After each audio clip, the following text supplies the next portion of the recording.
Revenons à présent sur l'actualité qui a marqué la semaine, une actualité judiciaire tout d'abord avec un nouveau rebondissement dans l'affaire du Bugaled Braze. Juste pour rappel, le Bugaled est un chalutier de l'Octudie qui a coulé en janvier 2004. Le bilan est lourd, 5 morts. On ignore toujours les circonstances du naufrage, quoiqu'il y aurait de nouveaux éléments pour faire avancer le dossier. Arnaud Blin, bonjour. Bonjour, bonjour Marina. Où est-ce qu'on en est ? Alors on en est qu'un avocat estime qu'il a de nouveaux témoignages à faire valoir auprès des juges, 2 juges d'instruction qui sont maintenant à Nantes dans cette affaire. Et en fait, alors lui il ne le cite pas, mais ça mettra en cause un SNA, un sous-marin nucléaire d'attaque britannique, qui est cité par le fils du mécanicien du Bugalet.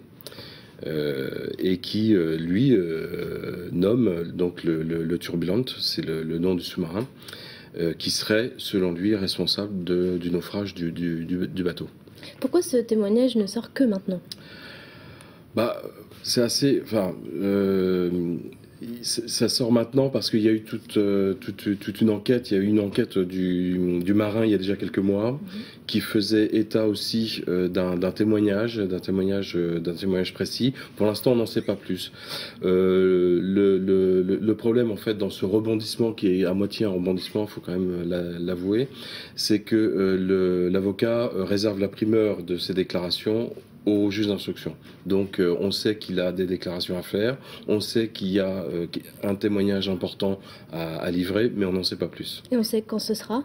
Alors, dès que les juges estimeront qu'ils pourront recevoir l'avocat en question et éventuellement faire venir le témoin, ce qui n'est pas fait encore. En tout cas, depuis 2004, l'enquête avance très lentement dans ce dossier. Est-ce qu'on peut s'attendre à ce que cette révélation fasse avancer plus rapidement Rien n'est moins sûr. En fait, ce sont des dossiers qui sont particulièrement confidentiels, évidemment, parce que à chaque fois qu'il y a des manœuvres de l'OTAN ou des manœuvres de sous-marins, les marines sont particulièrement discrètes sur les déplacements des bateaux. Donc c'est très difficile d'avoir des informations. Mais elles percent malgré tout petit à petit.